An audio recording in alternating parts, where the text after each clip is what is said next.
No worries.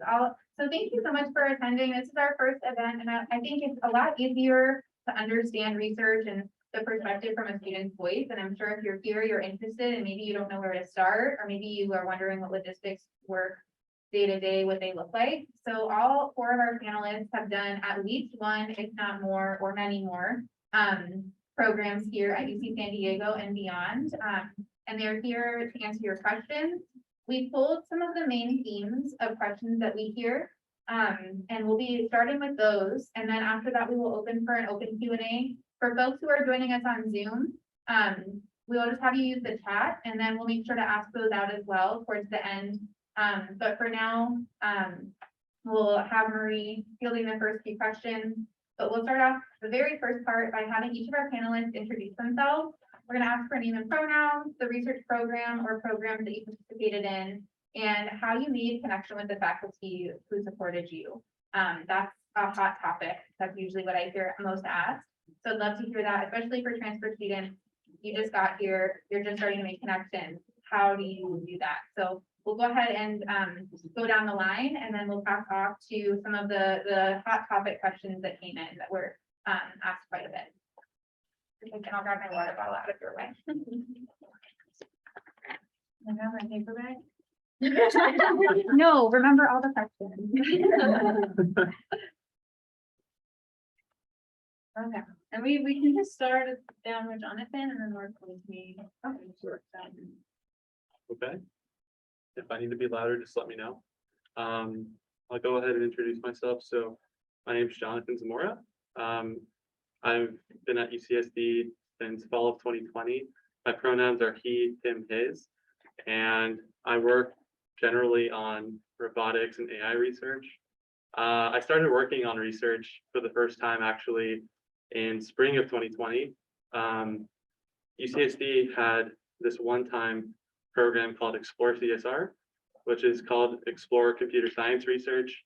And essentially during this program, we were paired with a PhD student who at the time I was very intimidated by, and we got to work with them during the spring on a very small basic beginner project. The project I worked on was about applying machine learning to epileptic seizure detection. So it's a really important problem to be able to detect if someone's having a seizure. And I thought it was really interesting because at the time, what really got me interested in doing research was something much earlier in my life. So when I was born, I actually, I don't remember this. This is just what I've been told. But when I was born, my parents had noticed that I was acting a little abnormally. I was their third child, and they could tell I was crying a lot more than I should have been. So after a couple of weeks, they realized that the upper half of my body was extremely red, while the bottom half of my body was very pale. They took me to a doctor, and the doctor said, "Oh, your baby's fine. He probably just has pneumonia." On our way out, my mom has me over her shoulder, and a more senior doctor is like, "Let me get my stethoscope and check the pulse of this baby. He doesn't look okay." And when they check it, they actually realized I had a murmur, which means my heart was actually beating irregularly. So at the time I was living in Watsonville, which is and they transported me to the Lucille Packard Children's Hospital at Stanford to have a, I think, 12-hour surgery to repair the heart murmur so that I could stay alive, because it was a life-threatening situation. And luckily the surgery was successful, but there actually was a point during the surgery where I was unalive for about a minute, but luckily I came back and I got a second chance. So I think what really got me interested in research is I go to a cardiologist every year now to check on my heart, to see if the surgery was really successful and if anything has worsened or maybe even improved. And I think when I was a senior in high school, I saw a research project out of Stanford where I had my surgery done.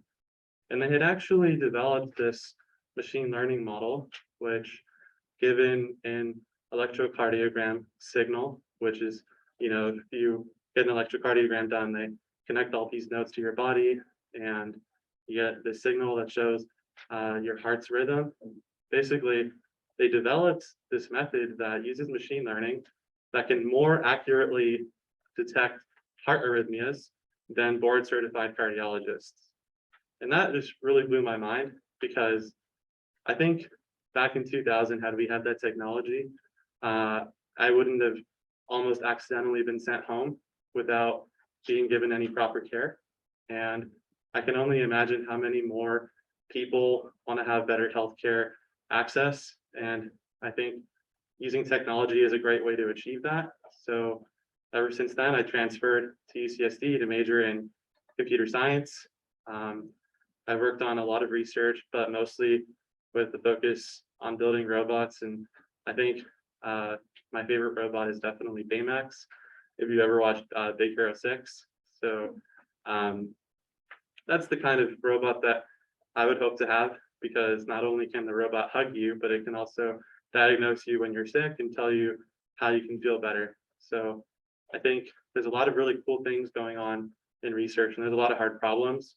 But I know ever since I've been a transfer at UCSD, I've had a lot of great opportunities to do research, and I'm really excited to answer any questions you all have.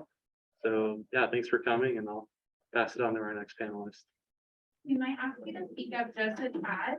The folks on Zoom are having a teeny bit of issue in hearing. Yeah, no problem. Thank you so much. Okay, so my name is Saida Diaz, and my pronouns are she, her, hers. And I did 2 programs for research. So the first was UC Scholars, which is really nice.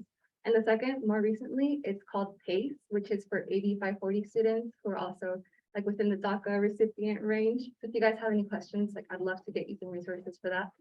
So why I love research is I think it's just kind of like where we come from. Like I came from a low socioeconomic status, like immigrant household. And growing up, I didn't have like health insurance. And as soon as I got into UCSD, it was like, here you go, you can go to the doctor, you can get this, you can get that. And I feel like that was a shock for me. So then once I started reading about medical disparities, that was just really eye-opening, because the things that I grew up with were like my normal had been the things that we're studying in class as like the problems. So that was just that was like really eye-opening for me. So the way that I made connections with my mentors is 2 ways. The first is a little bit time consuming, but it's a little faster. So you can just read the research and then like kind of conjure up an email where they can see who you are as a person, but like in a really concise section. So like you can ask them a question about their research and just be like, hey, like I come from like this place and I'm a transfer student. And a lot of researchers want to help out students that are from, I don't know, like I guess minority backgrounds. Like that was nice. But then the way that I did it for this specific program was a little longer, but I feel like it opened up so many more doors for me. So for the UC Scholars Program, I think I got in as well in summer 2020, and that was the pandemic. So it was awful because I had just come in from community college and I was so excited to step into like a big campus, and then it was virtual. So that was fun. So instead I would just go to my office hours for my TAs, and I was terrified of my professor. She was just so like serious, and I didn't really know how to talk to her yet. So instead, I just made appointments with all my TAs, which are graduate students. And my thought was, okay, if I want to be them, if I want to do the things that they're doing, I can just ask them to like walk me through what steps they took. Because I didn't know how to apply for grad school. Like I didn't even know the first thing about that. I'm the first in my family to go to college, which I'm sure a lot of us transfer students are first generation, which just makes it that much harder because you're competing with people who have like 3 generations of college educated PhD students, and like they have parents who know stuff that I feel like, I don't know, but also my mom's here, so that's nice. So yeah, so then the way that I did it was I would just meet up with all the TAs, and then I would just ask them like, hey, is there what labs are you in? Like, do you guys accept undergraduate students? And then one TA was like, yeah, we actually do accept undergraduate students.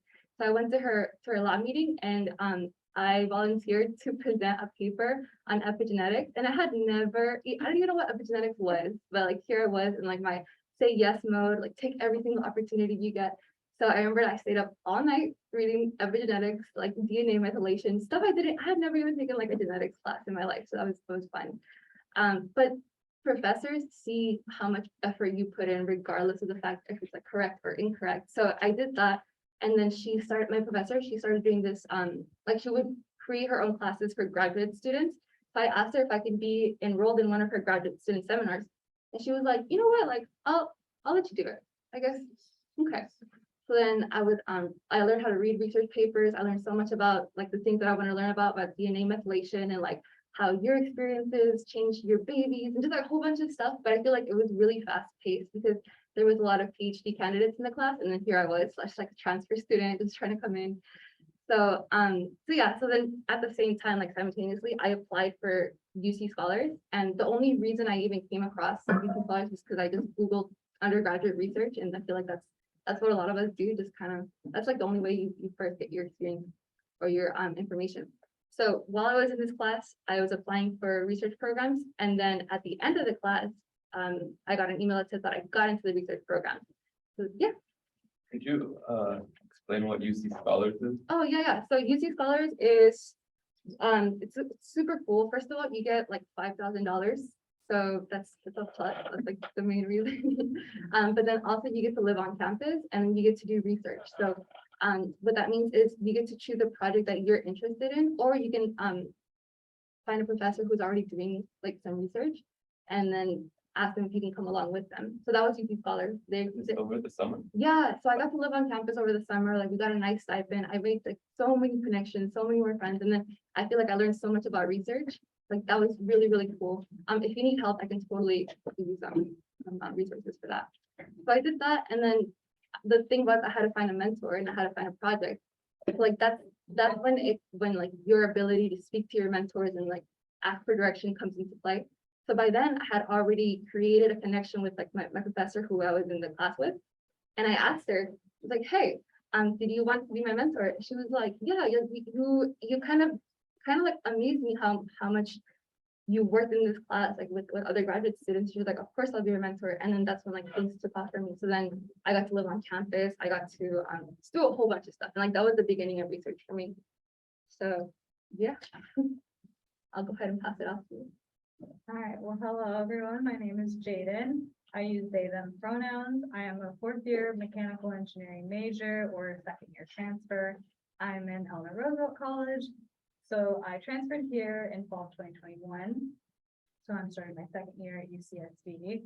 I've participated in the TRELS summer research program. So TRELS is one of the programs like UC Scholars that is a part of, I think, like 8 to 10 summer research programs, and you can look more at the details of all of these programs that are offered, including like housing and stipend options. The Undergraduate Research Hub website, that's going to be your main resource to go to for a lot of research opportunities and resources for undergraduate research. So definitely check that website out. You can read more about those summer research programs. So that was my first one.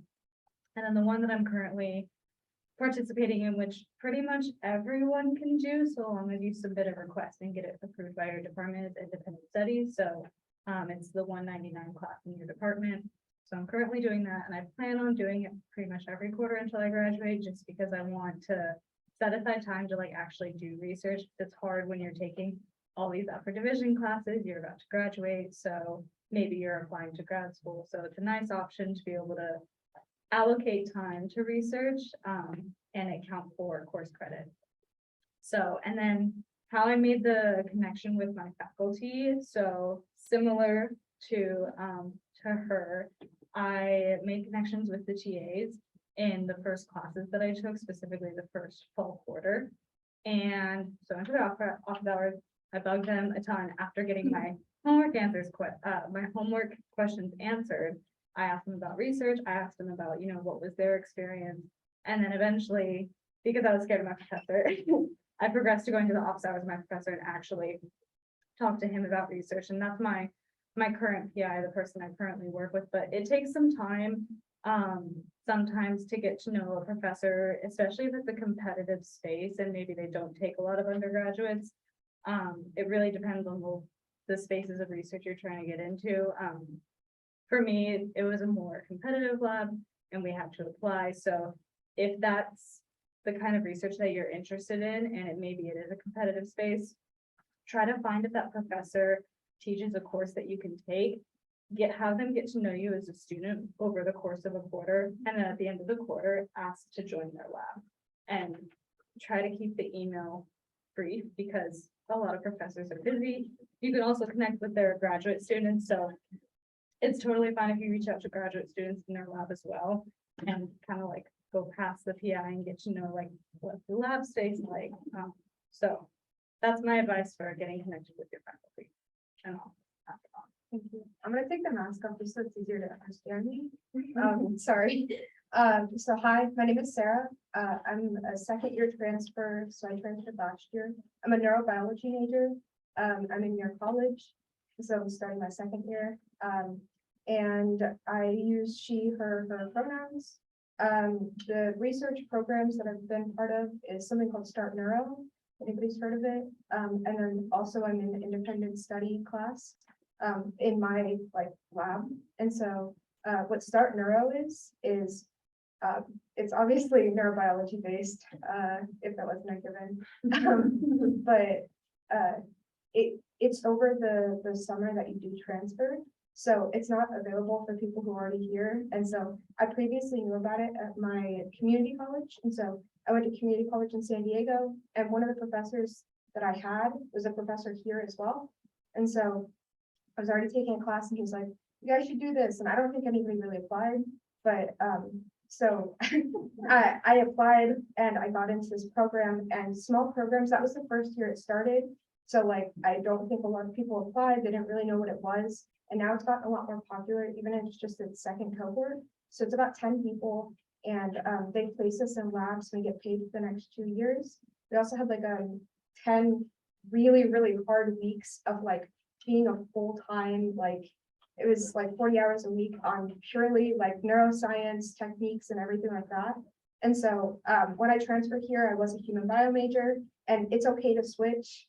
I switched pretty fast because I thought neurobiology was pretty cool. And then also the independent studies class. So I'm taking it this quarter, and I'm just taking it for like my lab requirement because it replaces it. I get to do my own project. It's pretty cool. I connect well with my mentor, which is a PhD student. She's also graduating this year, or hopefully she's like defending her thesis and stuff. And so it was a nice like kind of going into like how I connected. So I went to like one of these where I just like was in the crowd, and somebody was presenting their research, and they're like, yeah, I'm really interested in finding like undergrads to help. And like a few people like went up and talked to her. I was one of them, and like she just kind of went into more detail. I emailed her and she didn't respond, and that's normal. And she's a PhD student, they get busy. And so I reached out to a bunch of people. Cold emailing is okay. And I know a lot of professors say that, and it's really like nerve-wracking, but I would say cold email like a lot of people and expect people to not respond, because it happens. We're a big school. And so I connected, she was on vacation. She emailed me back. And so because she's graduating the same year that I am, hopefully I'm going to be publishing this year. So like that, and that's a big like achievement in research, especially as an undergraduate. And then so I also, through Start Neuro, I have professors that I know on a first name basis. I've been to their house, like I know their family. And so really, it's really weird because you're like, hey, actually, I mean, Dr. So I've taken classes with them. I know them very personally. And so having like professors that are PIs who like, I see them as almost like, you know, like, hey, so-and-so, and to know like what they actually do, because like I'll hear about them, or I'll be doing other research. I'll be in a different class and they'll be talking about that professor. I'm like, wow, it's really cool to have connections with professors. And so professors are amazing. They're very busy. So like I highly suggest you go to their office hours. And if you read, even if you're not interested in what they do, or you don't want to work in their lab, read some of their research, go to their office hours and say, hey, I read your research, and they'll explain it and they'll talk to you about it. And even if you're not interested in that specific like field of like, if I took a genetics class and genetics wasn't what I wanted to do, they might know somebody who's interested in what you want to do. And so one more thing is with my mentor, who's a PhD student, she'll give me like opportunities like, hey, you should go to this networking event. So like I'm already going to like biotech networking events. And I'll be like, yes, this is what I'm doing. They're like, oh, I know your mentor. And so like, it kind of gets back to like, everybody knows each other. And you don't realize that until like a professor knows another professor or something like that. It's all interconnected. And even a different class that I'm taking, I was telling the person, they're like the professor, like, this is the project that I'm working on. She's on the board of my PhD advisor. And so it's like, it's all connected, especially in your specific field, even if it's not like, doesn't seem like it is, so. Thank you guys for those interesting answers. And now we're gonna move into some specific questions that came in through the registration, and you don't have to answer if you don't feel like you have something to add, but all of you are more than welcome to answer every question. And you have the questions in front of you, but I'm gonna warn you that I'm not gonna go in order. If you're gonna try to follow me, I'm not gonna go in order. But I want to open up with just a simple thing that some of you started to hint at. What advice do you have for those interested in research? Just maybe a quick thing, not a whole essay, but what's some advice for the members of the audience for getting into research? Maybe like if you guys have specific questions about some advice that you want, I think like we can narrow it down. I think it's just getting started. Like, I think students, like, I was very confused when I came here because I had no guidance on like how to start research and where to even go, who to ask, like what resources were available to me. So I kind of briefly touched upon this, but specifically in the courses that you take, since that's really going to be the first thing that you're doing once you start as a transfer student, is get to know your professors, even if they aren't in like the field of research that you're possibly interested in. You'll come to find academia is a very small world. Everybody kind of knows each other, so they might be able to connect you with a professor who's doing research that you're interested in. So get to know your TAs, go to their office hours. Office hours are a great opportunity to get to know what kind of research is going on and what is research like on a day-to-day basis for graduate students, because those will be the ones often TAing for your classes. So take advantage of office hours of your TA, take advantage of your office hours for your professor, and that way you can at least start networking, because when you come to campus, you don't really know anyone. And that's what I was very afraid of. I was like, I don't even know how to start networking. So I think that's a great place to start if you're just like totally lost.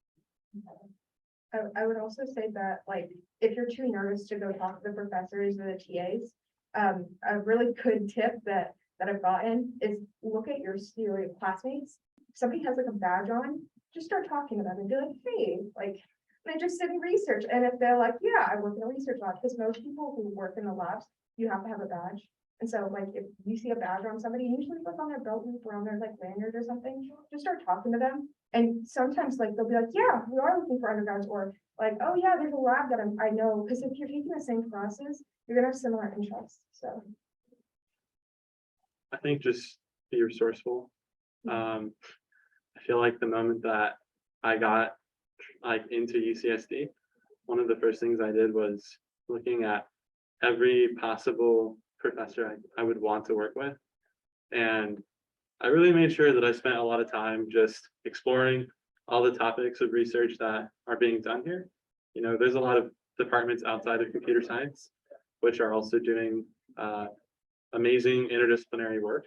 So I think, don't rush into maybe like the first research opportunity that you find. I think it's better to, if you can, like look at as many wide opportunities as possible, and then you can narrow it down based on some of the pros, and you can decide what is most important to you.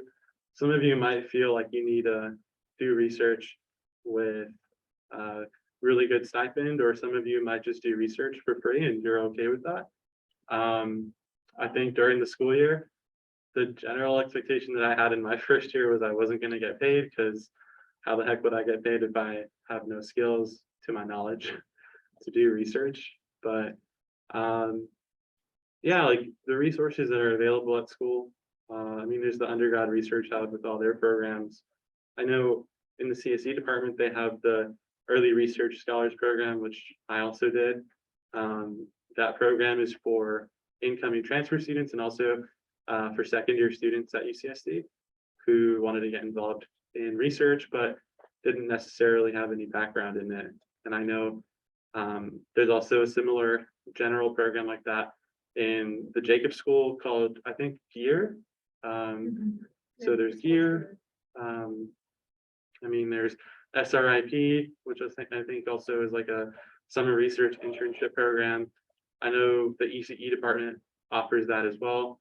I mean, there's so many programs, and I think I just chose the programs that I felt were best fit for me and for my interests, and that I would get to work certain professors under. So yeah, just take your time to look at a problem that you can devote yourself to for at least 6 months or something. And yeah, that's my general advice. I would say one more thing is I've talked to a lot of PhD, a lot of like postdocs, a lot of PIs. The biggest word of advice that they've given me, and that I'll give to you, is don't pick the project, pick the person. You're gonna be working with this person for the next year, 2 years. Like, if you don't vibe well with this person, like, they're not gonna give you the work that you want. You're not gonna get, like, it's just like your communication is just not gonna work. So like when I went to UCSD, I was like, this is like the project, or like, this is the topic I want to research. I like looked and like, man, a few people had it, but like there was like one lab where I was like, oh, I'm super interested, started talking to mentors, and they're like, don't join that lab. It's not bad, it's just not the best environment for you. And I was like, okay, that's good to know. And so now I'm happy. I would have never taken, like, if you would have just told me the project I'm doing, I'd be like, what are you talking about? Like, it's not dumb, it's great, but like, it's just not what I would have picked. But the people are definitely what you want to focus on, and not so much the project, because you're going to be leaving in 2 years. That's a lot of time with the person, but this isn't your PhD. So like, don't really like focus solely on the project. Yeah, that's really good advice. I think I'd like to add one more thing. If you don't have a particular interest, or you don't know exactly what you want to do, I know it may seem like a lot of us have spent a lot of time in one place with one graduate student. And so that like advice, spending time with one person, it's basically like a relationship because of how much time you're spending with this person if you do stay in a lab space for a long time. But if you don't know what you really want to do, it is, in my experience, completely acceptable for undergraduates to bounce around to different labs. I know some people were in like 4 to 5 different labs during their undergraduate experience, and I think that's completely acceptable because as a graduate student, it's a lot harder to bounce around. But when you're an undergrad, I think the main goal is to get as much experience as you can, or at least to understand what you are interested in. And by hopping around to different labs, you can find out what you don't like and what you do like and what you want to do. And if you don't want to do it, leave and go somewhere else before, you go to graduate school, if that's the route you're taking. Yeah. I was just curious about like, what does a daily or like lab experience kind of look like for all of you guys? Like, do you guys do, I don't know, you guys are bioinformatics, right? Heading? Wait, sorry, let me get to that question. We're gonna do Q&A after. Oh, Yeah. okay. It's one of the questions we'll get to, so don't worry. That's really good advice. Flexibility. You guys are undergraduates, so I feel like they expect less from us in a way than like a graduate student. So you can sometimes use that to just move around, do what you like. It's really good. But I just want to say that if you feel like you don't have to necessarily take a class with the professors to make a connection with them. You can also just look them up, look at the faculty, like they have bios, and you can just read their interests, and then you can go from there. Like, you don't really have to. Yeah. There's a like coffee with a professor and they'll Yeah. pay for it. You could do that. You could dine with a professor. Yeah, dine with a You professor. can look on Undergraduate Research Hub, and there should be resources for that. Okay, thank you. So one of the next questions, kind of transitioning off of this one, is how did you market yourself as an incoming transfer student? You don't have 2 years of experience at UCSD. You haven't known the professors. Maybe you haven't had experience researching because it wasn't as promoted in the community college. So how did you go about marketing yourself to make that connection? So when I got my, I did this thing in spring 2020. That was like the 12-week program. But I think my first real experience doing research was actually that May, right when COVID had started. I think I emailed a lab that did research on cancer bioinformatics. And when I sent that email, I felt like what I was doing at UCSD wasn't quite what I wanted to do. I didn't have that much progress made on the project, so I still felt pretty new to research. And I didn't really know how to market any skills of mine yet. But what ended up working for me was showing that I have independent independent thinking ability, and that I can just think on my own, research things on my own, and I can come up with ideas for interesting solutions to difficult problems that aren't well defined. I think that's exactly what research in many cases is going to be like. You're going to have a lot of in your classes, I think you're going to have a lot of well-defined problems that have already been solved and proven, and the knowledge is just being shared with you by your professors and TAs and tutors. But really, with research, problems are only as well defined as the field has gotten up until that point when you are about to start. So it can feel intimidating to start doing research at first. So like one of the most common things I hear as well when you join a new lab and you join a new project is the learning curve can be immensely difficult. And I think unless your research across multiple labs is in a similar topic, if you jump from one lab to another and you change topics pretty drastically, then there is always going to be a learning curve.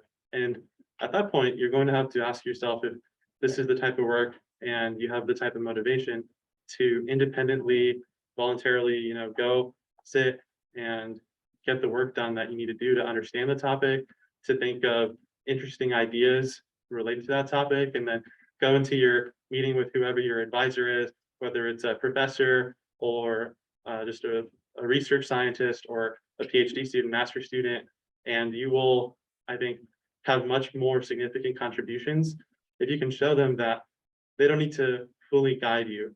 I think that's one of the most important skills that I've been able to develop ever since I started doing research.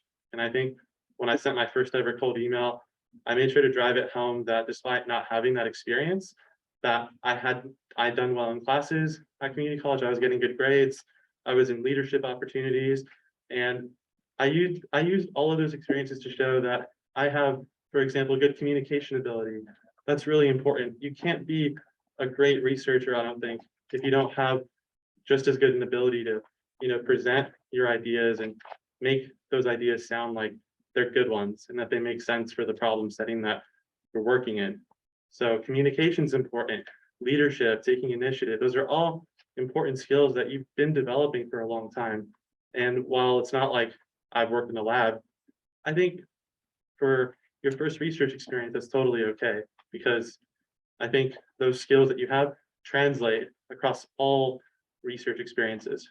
So that's what I would say about selling yourself. Just remember all the skills you built up during your academic career and just try to market those as best as you can. I would say for me, I didn't even know what skills I had. So when I applied to UC Scholars, it was like, oh, do you have any experience? And I brought this application to the professor that I was going to use for a letter of recommendation. And I was like, hey, I'm really struggling with marketing myself. I don't understand how to do that. And she was like, well, think back in your classes, you've done things that are research related that you don't even realize are research related. So annotated bibliographies are huge because that's the beginning of a research project. So she was like, you did this, and then plus you're doing creative thought, you're connecting two different problems together and you're analyzing that. And she kind of made me she walked me through my experiences as a student for 2 quarters here at UCSD. And then she was like, okay, look, I'm listening that you did this and this and this. And she helped me formulate it and kind of put it into words and use that. So that's nice. Yeah, I definitely agree with our other panelists, reflecting on the courses that you've already taken and the skills you developed in that. And then also what was previously said as having good grades, leadership opportunities, and if you don't have those, begin developing them. So, go to office hours, try to do well in your classes. In terms of leadership opportunities, I've heard a lot of experiences that can help to join a research lab, especially if maybe it's a more competitive one, is to join a student organization on campus that is connected to the field of research you want to do, or maybe is connected to the department that you're in. So for me, I'm in engineering and there's a lot of different engineering student organizations, and that's kind of like our stepping stone is we go, engineering organization and then into research, because those skills, especially since they're usually project-based organizations, transfer directly into research. So if you feel like you lack a lot of skills, you can start participating in one of those and maybe even become part of the leadership of that organization. And if you can claim that you have a leadership role in that org, that would make you more desirable to a professor that you're asking to join research with.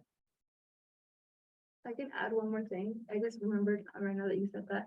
There's like if you use the words that they're using in the application, then they're more likely to like think of you as more desirable in a way, because it's like they're asking you, I want a person who's going to be A, B, C, and D, and you're like, I have experience with A, B, C, and D. They're like, oh, okay.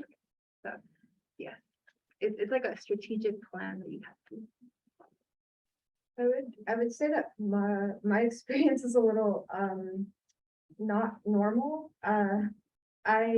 I've been extremely driven, like at a really, really young age. So I had like half a year of research experience before transferring. I didn't realize it was research. I just kind of did it for fun. And then I found out it was research and I was like, oh, that's cool. So I'm gonna spare a lot of the details, but like I'm just gonna mention them. If anybody's interested, you can come talk to me afterwards. So like I volunteered at San Diego Zoo for like 5 years. I did like the Navy. I did research for the Navy, and it was a lot of like ecological type research. I got my Girl Scout Gold Award. I'm pretty good at communicating, and I like talking to people. So I think my biggest problem was like all of my experiences are in like ecology, and trying to talk to people and be like, hi, I want to get research in neurobiology. They're like, we see all of these experiences. Why aren't you applying to this research lab for ecology? And I'm like, I feel like I was already stuck, and I'm big just transferring, and I was like, I wouldn't know how to answer it. And so I would say that like just kind of put a spin on it to kind of manipulate your experiences to what you want them to be. So like, for instance, I didn't think the San Diego Zoo thing would have helped. And then they were like, oh, we work with mice in our lab. And I'm like, oh, cool. I have like experience with animals. And so like, it kind of, even though it doesn't sound like it matched very well, when I actually had my interviewing staff for my lab, they were like, oh, like, you're much more experienced than most people who are applying for these positions. So like, I didn't think it transferred, but like, you just kind of want to like, use your words to like, that's your biggest advantage. Even if you don't have much experience, say, I want to learn. I like, I'm like driven. And then if you like just don't know where to start reading research papers. You can do that at home. And if they give you a research paper in your interview, which can happen, you're like, yeah, I can read this and understand it, but you got to give me a few days. So it's like you can do that at home. You don't have to apply for anything like that. You could just look up something that you like, research, like read the research paper and be able to like get that. That's like half of what they do. Like in the lab, like realistically, yeah, it's a wet lab, but we only do that like maybe 50% of the time. The other 50%, they're sitting at their computers, they're reading research papers. Like it's a big chunk of research. So like spend a lot of your time doing that and you'll be like a really good candidate. That's a lot of great advice there. Okay, then I jump to a question that I think a number of people are interested in. What has your research experience looked like? What did you do every day in the lab or in front of the computer screen? What is kind of a standard day-to-day or week experience look like? You can go on like a summer program or independent study, whatever makes sense to you. Just as a note, I think we're doing Q&A afterwards, so we're all gonna answer questions first, and then we'll have a Q&A, just so everyone's aware. Okay, so I have to run the class. I was just gonna say a comment that it was really cool to like hear everybody's story. I actually find it like really inspirational to see transfer students so involved. I wish I could say it could, but I just wanted to say that. Thank We're you. recording, so I'll send you the Okay, recording. perfect. All right. Thank you. Can you repeat the question? Day-to-day. Day-to-day, okay, so I'm a little bit more autonomous in my research, because I'm doing the research class right now. Like I'm gonna go into the lab like right after this. So like, it's more flexible, but like when you first start, it's not so much, they don't just say like, okay, research, like they really like, we're undergrads, they kind of hold our hand, like it's just normal. And then when you get to the point where you like know what you're doing and you don't like need to like, I meet with my mentor like once a week. And so depending on like what I have to do, we have a Google sheet and I just kind of like each week, we have like my entire quarter planned out. So it's like this week I have to like image brains and then I have to put it in a presentation and like analyze it. And like, I mean, a couple weeks ago, it was like I had to do perfusions and then so it really varies depending on the lab you're in. So like, I think like, I'm not quite sure about other research, but like, I know a lot of neurobiology or neuroscience based stuff. If you're working with mice, a lot of it's kind of similar, a lot of histology. These are all big words I didn't know before starting in the lab. So I didn't expect you guys to know, but like, it really varies. So. I think my experience is very contrasted to hers because it really depends on the culture of the research space that you're in. So I'm in a very independent and flexible research space. Although it is similar in the sense that my graduate student kind of held my hand in the beginning because I didn't have any research experience, but the way that my PI works is it's very independent and open-ended. And so I don't have specific things to do day to day. I don't even really have specific things to do week to week, probably not even a specific plan for the quarter. But the beauty of having such a loose structure in a lab is it leaves a lot of creative freedom. And that's just the culture of our lab, is that all the students that are in there have a lot of freedom to do research. And some people thrive on that type of structure and some people don't. So I think understanding the culture of the research space that you're in is important to how you work and how you might thrive. So if you need a lot more structure, try to find labs that have more structure. And because I know even just in our own department, there are some professors who are like very strict, even with their grad students. So it really just depends. But for me, on a day-to-day basis, it's like I meet with my grad student, I'm like, what are we doing this week? So there's some pros and cons to that structure of an environment. Something that I didn't know was that your experience is going to be different, even if it's with the same mentor, just depending on where they're at in their research. So my mentor, she is so cool. She's doing like 3 research projects all at once. And I got to work with like all of them, which was really nice. But the first one that I did was like my very first experience. And I was just pretty much reading like papers every single day. And I was miserable. I was like, I don't like this, is not, I want to be outside in the sun.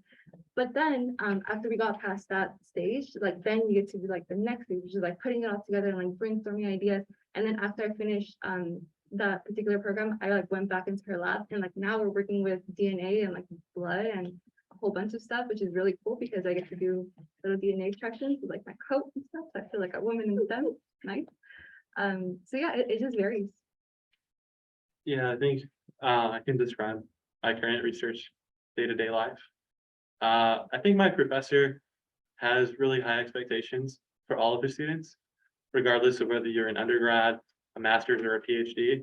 In his eyes, you're a researcher, and he holds all of us to high standards because he wants us to challenge ourselves and really exceed the expectations of whatever has been done before us in whatever problem we want to solve. So I think right now I'm working on a new paper, which we're hoping to submit to a conference in January.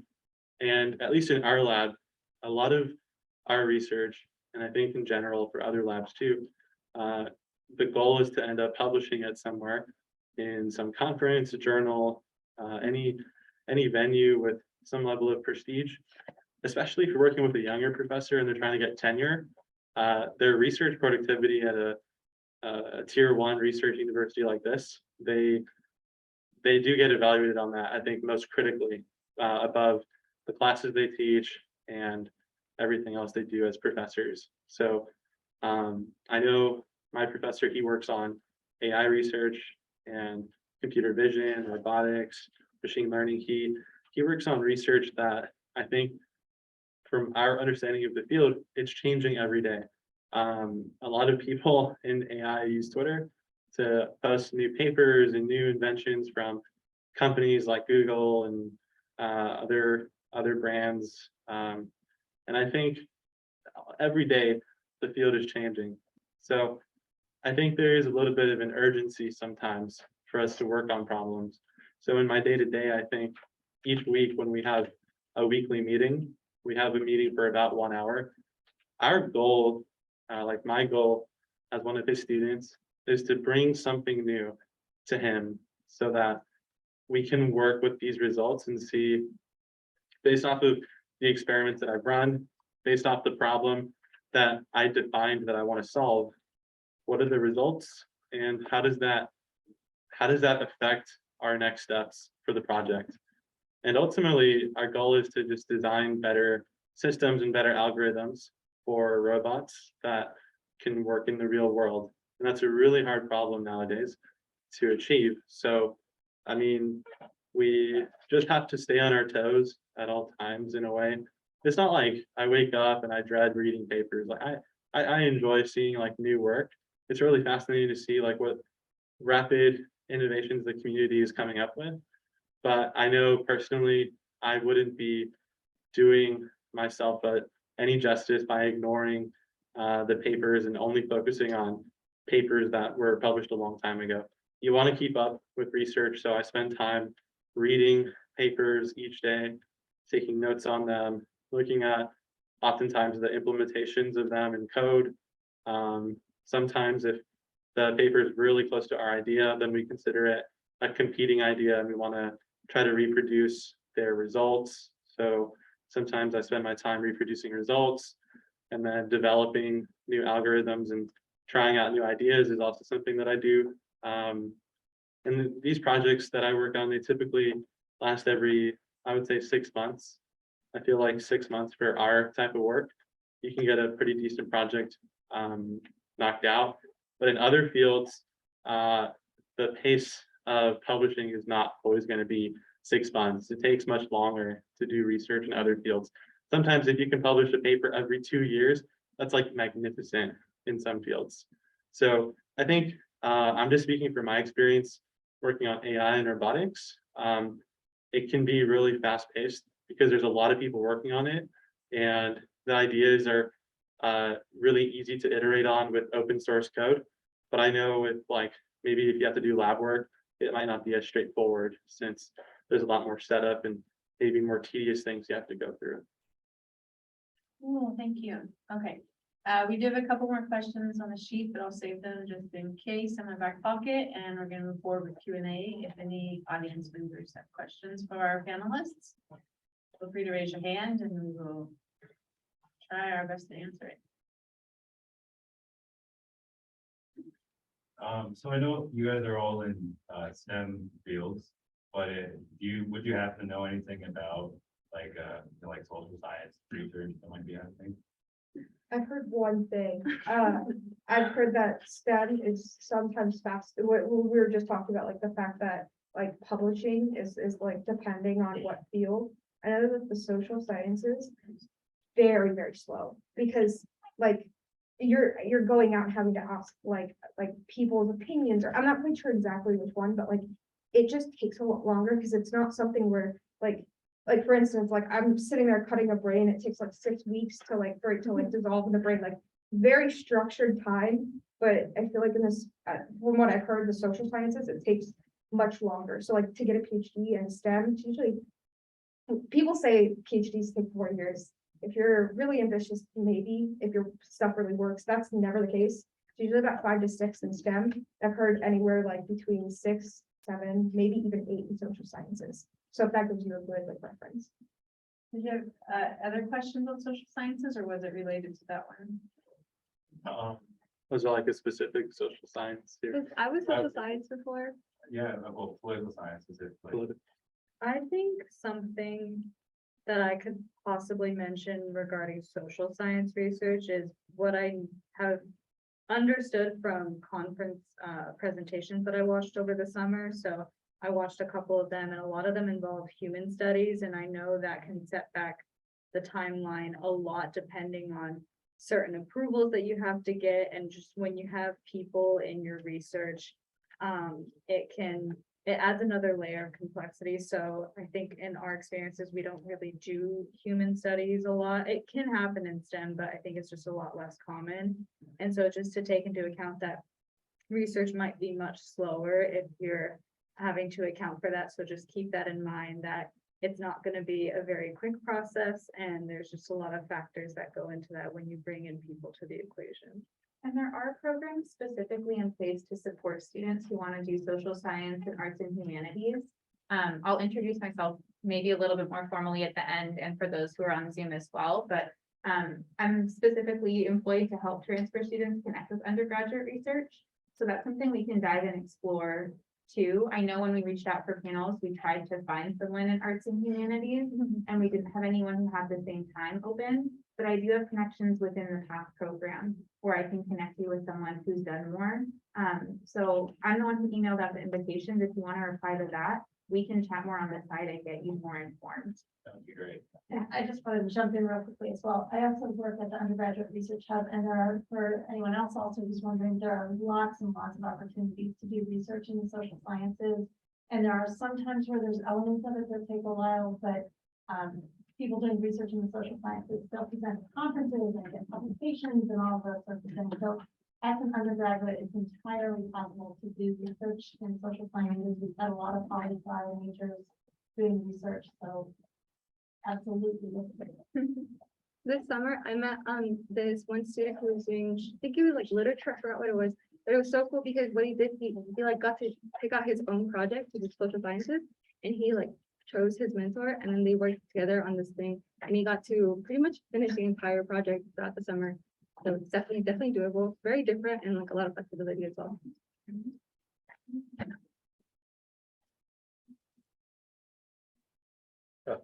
How many undergrads are in your research labs, and how competitive is it as an undergrad to join these labs? It completely varies from every lab and professor you'll ever look at. I think I can only speak about certain computer science professors. My professor, I'm one of the only undergrads that he has because he does not accept people that are beginners. Like, he expects you to come into his lab oftentimes with already a publication at a top conference, because he wants you to be ready to work on those caliber level of papers. And I think other professors are much nicer. I originally, in my first year, would not have gotten into his lab, and only by working my butt off for 2 years did I get into his lab this past school year. Last fall is when I joined. So I think that's also something where you can ask a PhD student in their group or a master's student, like if they are recruiting undergrads. Sometimes when you like once you transfer to your university like UCSD, I know that there's like a department newsletter that typically goes out, and sometimes from that same email they'll send like recruiting for this lab. We're recruiting in these 3 projects. These are the topics you'd be working on. I know our lab, we sent an email like that out just a few weeks ago at the start of the fall quarter. And yeah, but there's so many levels of opportunities in research. So depending on how difficult it is to be in a research lab, like to get into one, that can also sometimes dictate how many undergrads are in it. I think generally, if you are working in a lab though, look at how many PhD students there are. And I would say, like, for each PhD student, they can oftentimes support at least 1 undergrad. That's what I've seen in CS. So not sure if that rule really applies to other fields. I can't speak on that, but I know oftentimes we get paired with someone who's more senior to you and they'll guide you. My mentor has like 7 undergrads, and there's only 1 graduate student in the lab right now. She's really open to other students, and it's because she's doing like 12 different things at once. She's like, please come help. And then I just realized something. I wanted to go back to the to arts and humanities. If you go in the summer research program, like there's a whole like 200 pages of just student abstract with just 1 paragraph about their project. So you can see like arts and humanities and like what they did throughout the summer, so you can get an idea of what the people do. We do have a question that came in over Zoom as well. Did anyone else want to? I wanted to comment as well. So in my experience, the number of undergrads can also vary not only with how many graduate students there are, but also with the number of projects and funding. So like my lab has recently fluctuated from a ton of undergrads to like 1 or 2 undergrads, and now we're getting a lot more because we just got funded with a lot of money for a new project that's collaborated between multiple universities. So it really depends. It's not really lab to lab. I think it's kind of like project and funding that can dictate how many undergraduates are working in there. So yeah, talk to TAs, talk to professors, talk to graduate students and see kind of where their lab is at. And that could change in a year, that could change in a month, and you could change labs if they get funding for a project that previously wasn't at this university and now is. Like for me, I came here and there weren't many projects that I was interested in, but they're here now this year because they got funding. So it can change and space can become available for you. I think in my lab, we have like total, even including the PI, it's like 15 people, and there's like 3 undergrads. But I would say if you find a lab that you're interested in, look at their like lab website, because it'll say like, because I have my picture and like my like title on there, and it'll say like undergrads. If they're long-term undergrads, they'll be on there. So you can see if there's a bunch of them, if there's not many, so you can kind of gauge it. And that's if they update their website. Some of them don't, but hopefully you find one that does. Can I ask what major you are? Computer science. Computer science, yeah. Talk to him. That's that question. Yeah, we have 2. The first that I'll ask is, if I join a research position and I'm not liking the work, is leaving an option? And about how would you do so politely? Maybe you have experience with this. I see some nod. Yeah. So hop on in. My friend, actually, she was in a lab. So I just have stayed in the same lab, but my friend was really close. She was in a lab and all she was doing was just reading research papers, and that was it. Like, and then there was also another friend who was in a research lab, and like they were like doing human studies. So this is, it's biology, but it's like, you know, this is dealing with humans. They just kept pushing it off. We're transfer students. We have 2 years. That's precious, or maybe 3 depending, but like if they just keep pushing like your work off, your friends or people who you know are going to keep getting research, and you're just like there, you feel stuck. And so what they did was just kind of like talk to some, like if you like befriend another professor, kind of say, or a TA or anybody, just kind of tell them your situation. Say, this is the situation I'm dealing with, or even somebody at the transfer, like any resource you can really find, like just kind of say, this is my situation. What do you think? And like, they'll kind of tell you what they think. And like, it's okay to leave, even though it doesn't feel like it feels like you like need to stay. Just kind of say, hey, I think that like my like politely say like my like, you know, liking it has changed, or like just kind of break it to them easy, but just kind of be very like straightforward and just say like, I want to leave in a week or 2. Or like give it to them straight. Don't say, you know, I'm gonna see, like it's a breakup, just break it up, you know, like, yeah.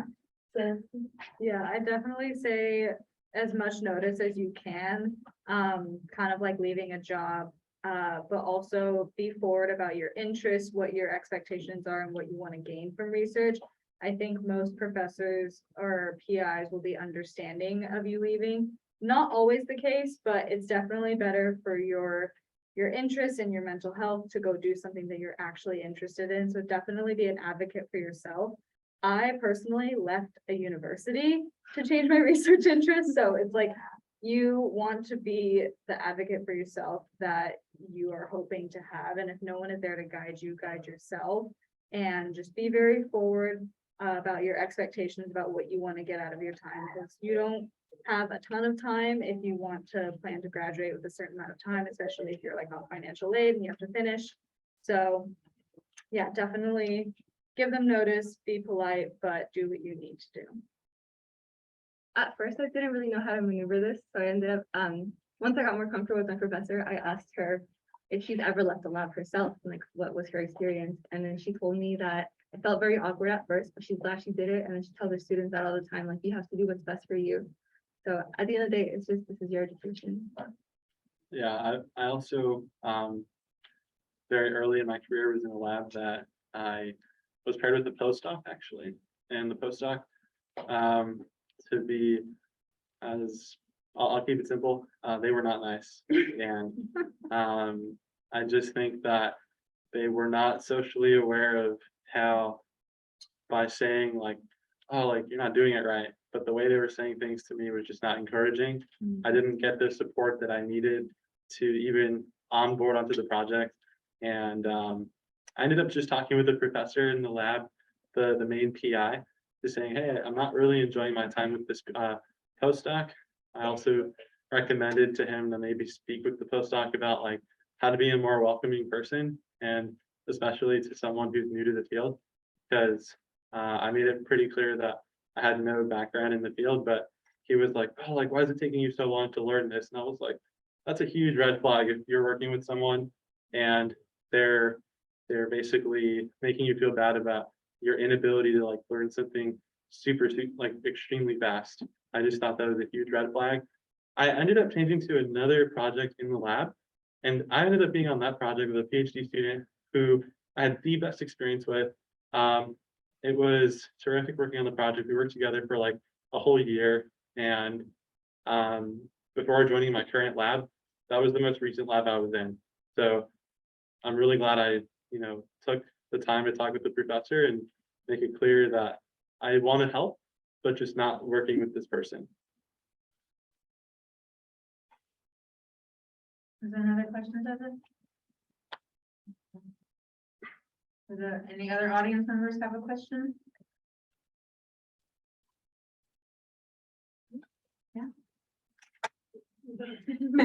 I was kind of specific, but I guess we have time for it. I think the way you guys are kind of talking about research is more so for those who are interested in actually pursuing research. Some of us just need to graduate.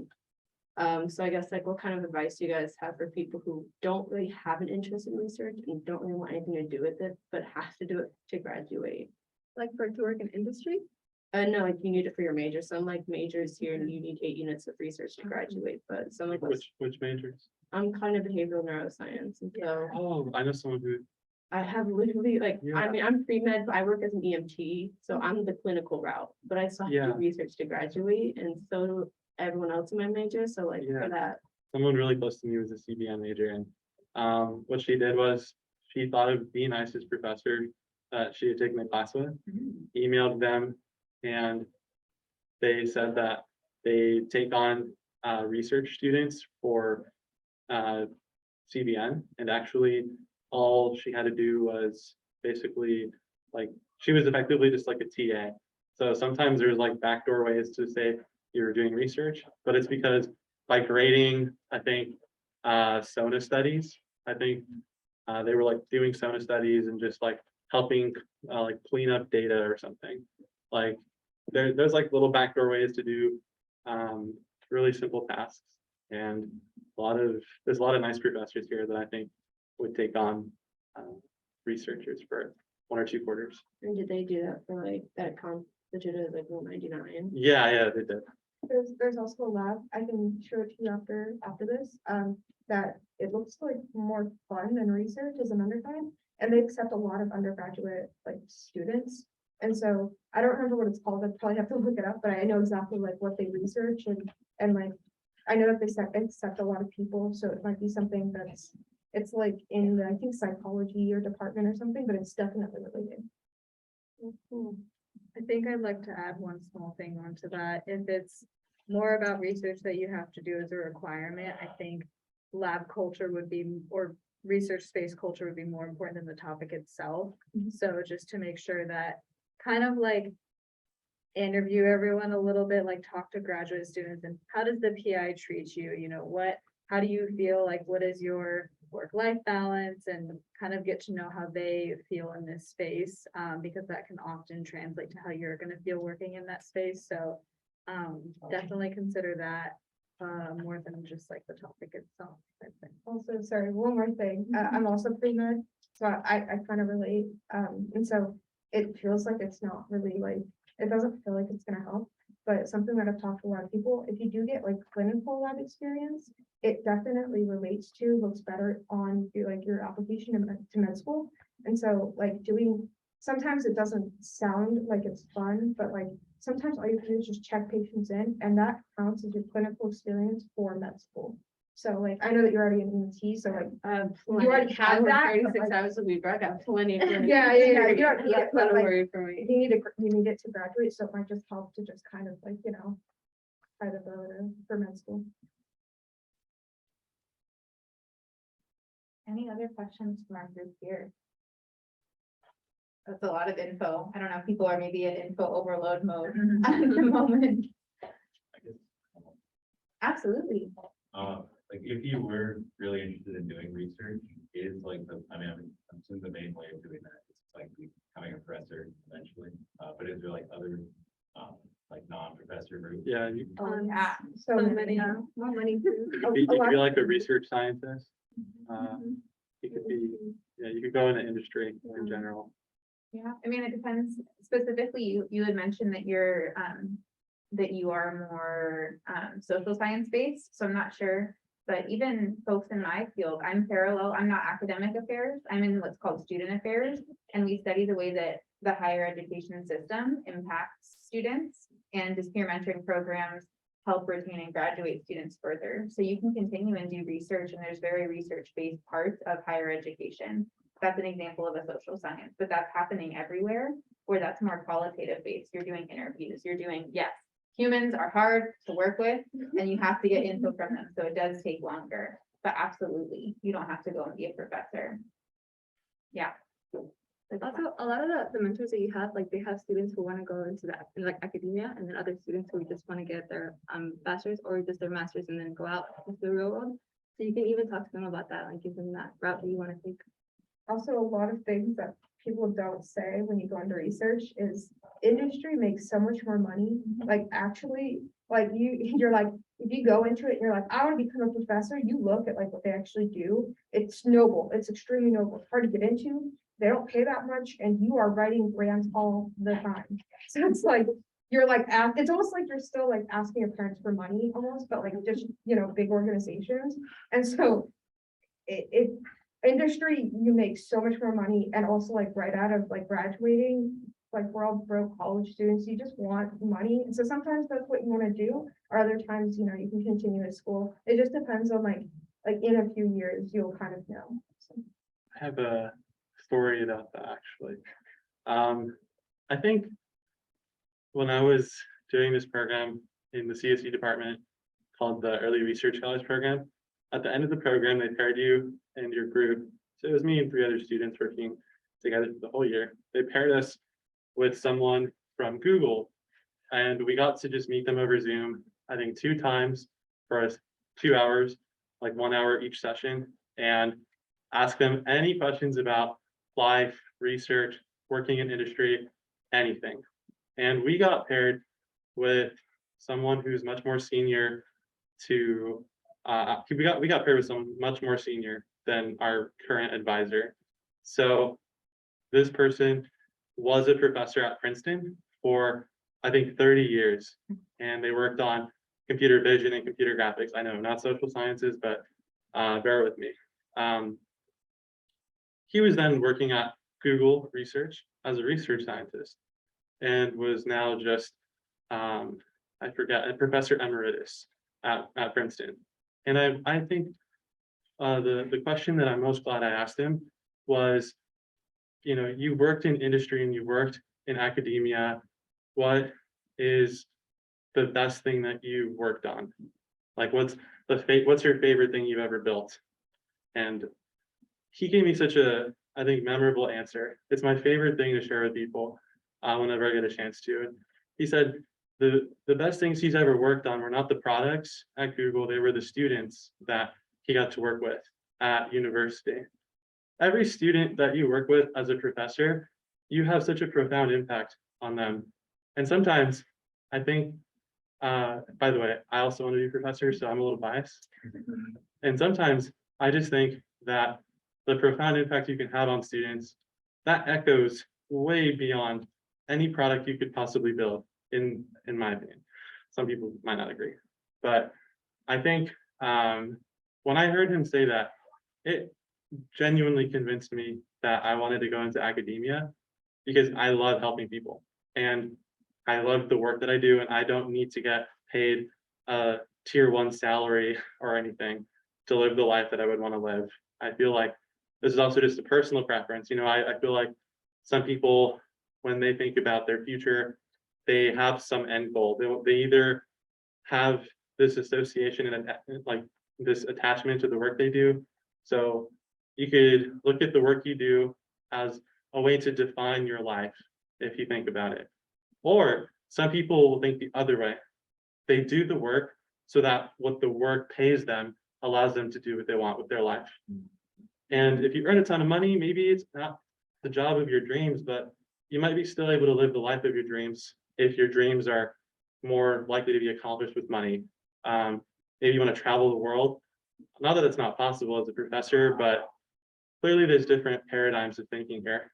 And I think it's something that you should think about more deeply about, like, what matters to you most, and like, where do you see yourself, if you can try to see yourself in the future, and like, what matters most to you, and what kind of impact, if any, you would want to have on people with the work you do. Yeah, that's a little story. I think I'd like to add just one small thing. If you want to do research, but you don't want to be a professor, the government usually almost always has a lot of opportunities and resources for research that doesn't necessarily involve you teaching at a university. So, Probably sign. yeah, so I look at the government route if you're interested in doing research, but not necessarily teaching. Great point. Anyone want to ask anything else, Tessa, or do we want to wrap up? I think that sounds good. I'll do a shameless plug, I guess, for myself. So I think, one of the harder things for me to hear was folks and having a difficulty of where to go for research. So over this past year, the Undergraduate Research Hub and together with the Triton Transfer Hub have hired me. So I am here to support each of you. I'm the Undergraduate Research Coordinator for transfer students. So if you want to explore research opportunities and dive into what some of those might look like and getting connected with faculty, I'm the one who emailed out about the event. You can send me an email. My booking link's also in that signature, and we can do a one-on-one session to do a lot of what they described as what I call faculty shopping. And that's what a lot of my first meetings look like, is looking at the lab, looking at the research, helping you write those emails. So if that's something that would be helpful where you are in your research journey, I'm happy to support with that. And then also through the Triton transfer page, I've made some connections to resources like Dining with a Professor and some of those other ones of connecting with faculty resources through the Triton Transfer Hub. So feel free to email me if you want any access to those, or if you want to meet one-on-one. I'm here and more than happy to do that for any of you. And that's all I got, but I can't, you have so much wisdom. So if you folks have questions, I don't know if folks want to stay around, we're 9 minutes early, but you are all set. Thank you so much for coming. I don't know if we had more, no questions on Zoom. All right. I also feel comfortable giving out my email if anybody else has questions. Or if you want more resources or have individual questions that you want to ask. You said your lab was taking people, so I you love seem like a taking hot people, commodity. yeah. If anybody wants to do that tomorrow, we have a lab meeting at 11:45, so, yes. Also, I just want to say one last thing. I'm taking part-time status, so I know that coming in transfer, you're like 2 years out to finish out to do anything. Like, that's not, like, take your time, have fun, enjoy life. I agree. I'm studying abroad, so it's like, it's nice to like be able to do things as well on top of research, so. Yeah, like, at the end of the day, you can have a PhD, you can be everything, but then if you're not happy with yourself, it's not. As someone who graduated in 4 years and then spent that year, my first year working, watching all my friends at the beach between classes and doing undergrad stuff, it wasn't fun and the cool thing to do then from my 8 to 5 office. Just as a, yeah. Go to Take the that beach. extra year, yeah. All right, I'll keep our Zoom open in case anyone wants to ask questions here, otherwise you are all good to go. Thank you for coming. Thank you.